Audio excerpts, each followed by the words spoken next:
Alchemist online के viewers को अस्सलाम वालेकुम। डियर व्यूवर्स, आज हम 9th क्लास का नेक्स्ट टॉपिक पढ़ेंगे जो है डिस्कवरी ऑफ प्रोटॉन्स। प्रोटॉन्स की डिस्कवरी ये स्टडी करना है आज हमने। ये जो चैप्टर है ना, चैप्टर नंबर 2 9th का, इसमें हम बेसिकली फोकस कर रहे हैं कि किस तरह से एटम का स्ट्रक्चर डिटरमिन हुआ, डिस्कवर हुआ। ये तो पता था कि एटम मौजूद है, लेकिन उसका स्ट्रक्चर कैसे है, उसके अंदर सब एटॉमिक पार्टिकल्स कौन से हैं, किस तरह से है, किस पार्टिकल पर कौन सा चार्ज है, इन पर बहुत सारी रिसर्च हुई थी, जिसका पहला हिस्सा हम कल पढ़ चुके हैं, जिसके नतीजे में इलेक्ट्रॉन्स की डिस्कवरी हुई थी। इसका दूसरा हिस्सा हम आज पढ़ेंगे, जिसमें हम देखेंगे कि किस तरह से गैस के अंदर मौजूद प्रोटॉन्स डिस्कवर किए गए। इसकी बुनियाद लास्ट लेक्चर का कैथोड रे एक्सपेरिमेंट ही है, तो उसको पहले हम रिकॉल कर लेते हैं ताकि ये जो लेक्चर है, जो आज का लेक्चर है, ये समझने में आप लोगों को आसानी रहे। कल का जो लेक्चर था उसमें जो कैथोड रेज एक्सपेरिमेंट था, उसकी अरेंजमेंट, उसका operator same as it is यहाँ पर वैसे ही है कि एक तरफ एनोड था जिस पर पॉजिटिव चार्ज था, दूसरी तरफ कैथोड नेगेटिवली चार्ज। एनोड और कैथोड को बैरूनी तौर पर हाई वोल्टेज बैटरी से कनेक्ट कर दिया गया था। ट्यूब के एक साइड पर वैक्यूम पंप था ताकि जो अंदर गैस है वो बहुत ही लो प्रेशर पर उसको स्टडी किया जा सके। यहाँ पर गोल्डस्टाइन ने थोड़ा सा इस ऑपरेटर्स को थोड़ा सा कह रहे हैं कि एलेबरेट किया, इसमें थोड़े चेंजेस किए। क्या चेंजेस किए कि कैथोड के अंदर सुराख कर दिए। सुराखदार कैथोड को परफोरेटेड कैथोड का नाम दिया गया। गोल्डस्टाइन ने प्रोटॉन्स की डिस्कवरी की थी, इसी वजह से प्रोटॉन की डिस्कवरी का सेहरा सर गोल्डस्टाइन को जाता है। 1886 में इन्होंने प्रोटॉन की डिस्कवरी की थी। इसमें ऑपरेटर्स इन्होंने वही रहने दिया, फ़र्क सिर्फ कैथोड में डाला कि उसमें सुराख कर दिए। इसके पीछे भी एक वजह थी जो हम इसी लेक्चर में समझेंगे।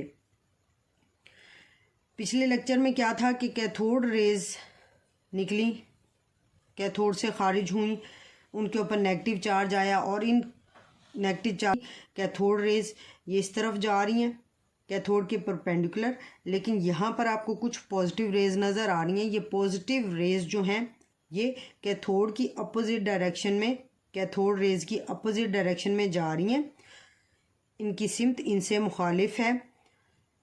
सुराखदार कैथोड होने की वजह से ये इसमें से गुजर गई और इस तरह से जाकर ये ट्यूब की दीवारों से टकराईं और इन पर पॉजिटिव चार्ज था। इन शों की मौजूदगी को सर गोल्डस्टाइन ने डिस्कवर किया था। अब इन शों के कुछ ख़ास पढ़ते हैं। एक बात जो यहाँ पर मैं वाज़ेह करना चाहूँगी कि ये जो पॉजिटिव रेज पैदा हो रही थी ना, ये पॉजिटिव रेज एनोड से नहीं आ रही थी, ये इस ट्यूब के अंदर जो गैस मौजूद थी उसके एटम में से ही पैदा हो रही थी। इस तरह से कि एटम में से इलेक्ट्रॉन निकल रहे थे और वो पॉजिटिव आयन में तब्दील हो रहे थे। Positive ion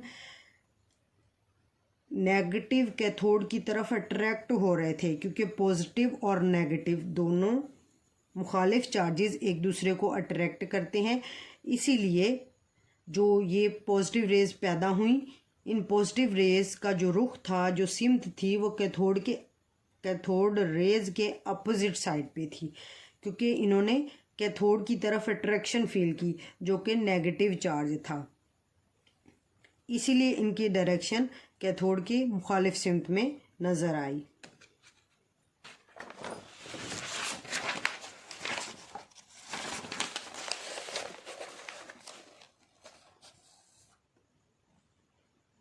in positive raise को, मुस्बत शुआओं को कैनाल रेज का नाम दिया गया, क्योंकि ये कैनाल की तरह जैसे नहर होती है ना, उसकी एक ही सिमत होती है। इसी तरह ये सारी की सारी शुआएं, सारे की सारी रेज कैथोड रेज के अपोजिट मुखालिफ सिमत में जा रही थी, इसलिए इनको कैनाल रेज का नाम दिया गया। कुछ इनकी खुसूसियात देखते हैं। सबसे पहली खुसूसियत ये थी कि ये स्ट्रेट लाइन में ट्रेवल कर रही थी कैथोड रेज के अपोजिट। कैथोड रेज अगर एनोड की तरफ जा रही थी तो ये कैथोड की तरफ जा रही थी, यानी कि ये कैथोड रेज के मुखालिफ सिमत में सफ़र कर रही थी। इलेक्ट्रिक और मैग्नेटिक फील्ड का इन पर जो असर हुआ था उससे ये साबित हो गया था कि इनके ऊपर पॉजिटिव चार्ज है। अगली इनकी खुसूसियत ये देखी गई कि इनकी जो नेचर है वो जो ट्यूब के अंदर मौजूद गैस है उस पर टोटली डिपेंड करती है, यानी कि अगर हम गैस चेंज कर देते हैं तो उससे पैदा होने वाली कैनाल रेज भी मुख्तलिफ नौइयत की होंगी, उनका मैस भी मुख्तलिफ होगा, उन पर चार्ज भी मुख्तलिफ होगा, यानी कि ये मुकम्मल तौर पर उस गैस पर डिपेंड कर रही थी जो गैस ग्लास ट्यूब के अंदर मौजूद थी। अगली इनकी खुसूसियत ये थी कि ये कैसे पैदा हुई। ये पैदा इस तरह से हुई, जैसे मैंने आपको लेक्चर के शुरू में ही बता दिया है कि ट्यूब के अंदर जो गैस भरी हुई थी ना, उस गैस पर जब इलेक्ट्रॉन टकराए जो कैथोड रेज की सूरत में पैदा हुए थे, जब वो टकराए डिस्चार्ज ट्यूब के गैस के मॉलिक्यूल्स के साथ, यहाँ एम से मुराद गैस का कोई मॉलिक्यूल है, इसे जब ये टकराते थे तो इनमें से इलेक्ट्रॉन को नॉकआउट कर देते थे, यानी कि इलेक्ट्रॉन एटम से टकराया और उसने उसमें से इलेक्ट्रॉन खारिज कर दिया।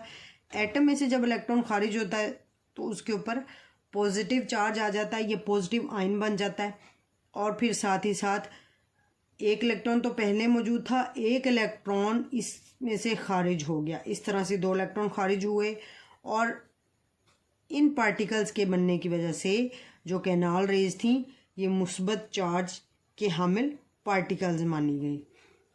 अगली इनके लिए इनका जो मैस था ना, अगली ऑब्जर्वेंस ये थी कि इन पार्टिकल्स का, इन रेज का जो मैस था वो प्रोटॉन के मैस के बराबर पाया गया। ये तमाम की तमाम रेज पॉजिटिव चार्ज पार्टिकल्स पर मुश्तमिल थी, यानी इनमें कोई भी नेगेटिव चार्ज वाला पार्टिकल शामिल नहीं था। ये रेज पैदा होती थी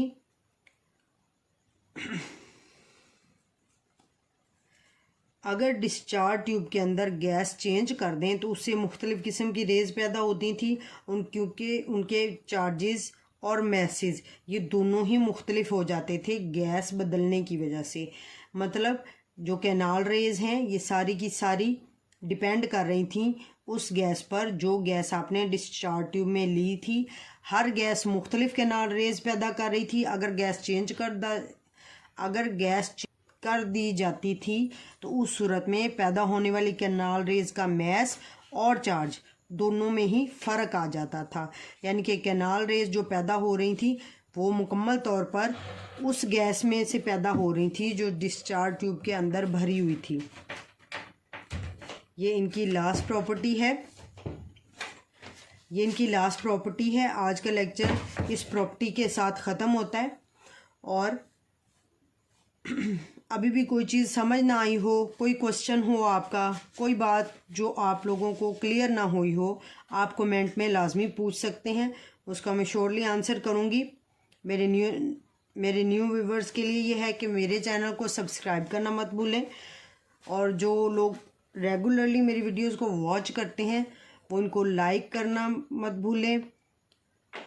बाकी अपने फ्रेंड्स और फैमिली में 9th 10th के स्टूडेंट्स से शेयर करना मत भूलें।